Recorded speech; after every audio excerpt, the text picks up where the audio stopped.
vous vous souvenez du héros de votre adolescence, vous, Florence? Justement, j'étais en train d'écouter, là, ça m'a beaucoup plu. Alors moi, je lisais beaucoup quand j'étais une jeune fille, enfin petite fille, depuis très tôt. Et en fait, moi, je lisais des contes et légendes, beaucoup. Donc moi, c'était le Preux Chevalier, voilà, le Prince Charmant, c'était tout ça, quoi. J'attendais le Preux Chevalier qui allait venir, voilà, sur son beau destrier, m'enlever et puis, voilà, m'enlever vers une vie, je ne sais, voilà, qui est faite de choses, de très belles choses. Alors bien sûr, c'était, moi j'avais un imaginaire vraiment très, très, très, très développé. C'est bien ça. À cette époque-là, mais qui m'a beaucoup sauvée aussi, enfin qui m'a sauvée parce que justement par rapport au sujet d'aujourd'hui, moi j'ai 62 ans aujourd'hui. Et bon anniversaire. Non, pas aujourd'hui, pardon. Non. En ce moment. Je dis pas non, en ce moment. J'ai 62 ans. Et en fait, comme j'ai vécu des relations très difficiles et une sexualité d'autant plus compliquée avec les hommes parce que j'ai subi des violences, des viols, voilà, des violences, viols. J'ai été violée lorsque j'étais dans mon enfance. Et donc, si vous voulez, bon, ça en est suivi, bon, une relation forcément aux hommes qui a été compliquée, mais surtout une relation à mon corps que j'ai tout le temps détesté, enfin pendant de nombreuses années que j'ai détesté mon corps, d'autant plus que j'ai été formée très très jeune, enfin j'avais des formes féminines dès l'adolescence, donc j'attirais le regard des hommes et donc moi je m'en cachais parce que c'était terrible pour moi. Et en fait, aujourd'hui, je connais, j'ai apprivoisé ce corps, je l'ai connu, enfin je l'ai pas apprivoisé, j'ai appris à le connaître. Parce que j'ai d'abord appris à mieux me connaître moi-même, donc ce corps maintenant. Est-ce que vous l'aimez, votre corps, aujourd'hui? Oui. Ah, j'aime mon ça corps. c'est bien. Oui, j'aime mon corps. Et je l'ai accepté, voilà, alors que je l'ai longtemps détesté. Et ce qui est, et à partir de là, j'ai pu m'autoriser en fait à m'ouvrir en fait à l'amour, véritable, vrai, pas véritable, vrai. Et à la sexualité et à vivre tout ça pleinement avec la personne qui partage ma vie aujourd'hui et dont je partage la vie. Et ce qui est formidable, c'est que moi je suis ménopausée depuis 10 ans. Et donc ma sexualité avant, c'était de faire plaisir à l'homme. C'est-à-dire que moi, j'étais pas dans la sexualité, c'était pas mon plaisir, mon désir. Enfin, voilà. Et aujourd'hui, c'est totalement l'inverse. Et d'autant plus que ça, ce qui est formidable, enfin, c'est que j'ai pris une contraception moi pendant quasiment 40 ans. Une contraception orale, c'était épouvantable. Mais bon, je me suis dit j'ai eu un cancer d'ailleurs qui est certainement lié à ça parce que j'ai un cancer du sein. Non, ça pour l'instant on n'a pas de preuves. Je peux pas. Bon après. C'est vrai. Après bon, moi je fais un lien, mais bon ou pas effectivement. Mais toujours est-il qu'aujourd'hui je n'ai pas j'ai une ménopause qui s'est passée avec les affres de la ménopause, les bouffées de chaleur, etc. Mais par contre, je n'ai absolument pas de sécheresse vaginale. Ça, c'est un truc de fou. C'est-à-dire que je suis beaucoup plus mouillée aujourd'hui que je ne l'étais avant, dans ma vie d'avant, en fait. Mais peut-être que votre sexualité va mieux et que du coup. Oui, c'est ça. Oui, vous continuez à faire l'amour régulièrement.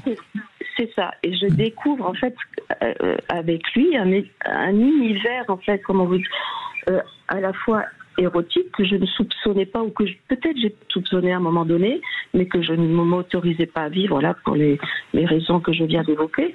Et en même temps, à travers des fantasmes et des jeux auxquels on s'adonne, lui et moi, mais et peut-être parce qu'on a aussi, ce qui est important aussi, c'est la confiance.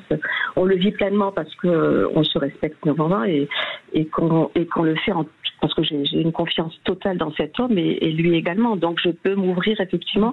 Mais est-ce que c'est depuis que vous avez rencontré cet homme que vous avez cette sexualité? Oui, c'est ça. C'est-à-dire que c'est la rencontre. C'est une rencontre qui a libéré beaucoup de choses et qui vous permet aujourd'hui de totalement vous épanouir. Est-ce que c'est l'homme qui vous a le plus sécurisé dans votre parcours? Avec qui vous... Non. Pas forcément. Alors, l'homme qui m'a le plus sécurisé, c'est le père de mes enfants, puisque j'ai été mariée pendant quelques années, enfin plusieurs années, plus de 20 ans. Lui, il m'a sécurisé, il m'a apporté effectivement cette sécurité. Mais peut-être que si on met le mot confiance à la place de sécurité, ça peut-être que ça marchera là. Oui, je pense aussi. Je pense que c'est plus dans la confiance que nous nous accordons c'est ça, oui. mutuellement. Ah oui, et surtout le respect aussi, parce que c'est assez important. Parce que moi, vous savez, c'est un peu la même chose en sexualité. Oui, c'est vrai. Si on a confiance en soi, ça veut dire qu'on se respecte. Si on a confiance en l'autre, c'est parce qu'on sent bien qu'il nous respecte. Tout à fait. Et donc, c'est comme ça que... Alors, il y en a qui mettent le mot consentement à la place.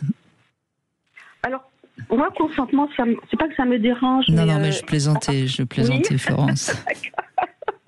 Non, je pense qu'à partir du moment où je me respecte, je peux accepter, c'est-à-dire de vivre cette sexualité pleinement, dans l'affirmation de ce que je veux ou de ce que je ne veux pas. C'est-à-dire que je peux lui dire aujourd'hui, je peux dire voilà, et d'ailleurs on en parle beaucoup, on en parle après, de se dire voilà, est-ce qu'il y a des choses que tu as aimées, est-ce qu'il y a des choses que tu n'as pas aimées, l'un et l'autre. Hein.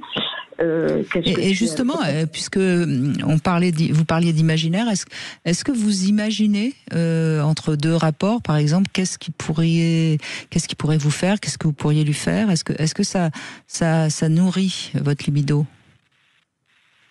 Alors oui, enfin, je sais pas comment vous dire, oui, totalement, mais en même temps, on est dans un désir profond l'un de l'autre tout le temps, en fait.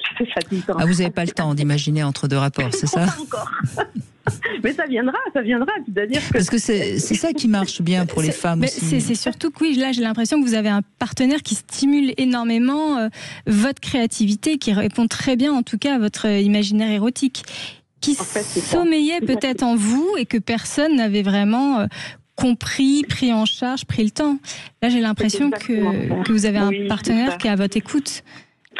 Totalement. Et en fait, c'est cette puissance sexuelle, cet élan vraiment c'est un élan de vie que je sens en moi, cette énergie, oui, je le sentais en moi, mais qui ne s'est pas exprimé. Il est en train de s'exprimer. Donc, pour moi, c'est juste, ça n'est que du bonheur parce que je me sens puissante de ça aujourd'hui. Je ne sais pas comment vous le dire. Et parce que vous assumez peut-être mieux votre corps et votre plaisir, vous le comprenez peut-être mieux. Et puis personne ne vous fait culpabiliser là-dessus. Oui, c'est vrai aussi, c'est vrai. Et qu'en même temps, je suis à l'aube de la découverte, enfin de multiples découvertes de tout ce que peut engendrer la sexualité avec tout ce qui va avec les fantasmes. Mais c'est pour ça que c'est quelque chose d'assez... Oui, mais Florence, c'est pour ça que je parlais d'énergie, parce que à partir du moment où le corps peut recevoir la jouissance et libre, il y a quelque chose de l'ordre de l'énergie qui circule beaucoup mieux. Tout à fait, c'est ça. Et là, c'est sans fin. Et en général, ça améliore énormément la santé. Totalement, c'est totalement ça. Profitez-en bien, Florence. Hein. Mais c'est ce que je fais. Bon, écoutez, on n'est pas inquiet pour vous. Hein. Merci. Je vous en prie. Merci beaucoup. Merci à vous. Merci pour votre accueil. Merci. Au revoir. On fait une petite pause et on continue à vous donner la parole, bien sûr, sur Sud Radio 0826 300 300 avec Flore Chéri qui est avec nous. À tout de suite. 14h-16h, Brigitte Lahaie, Sud Radio.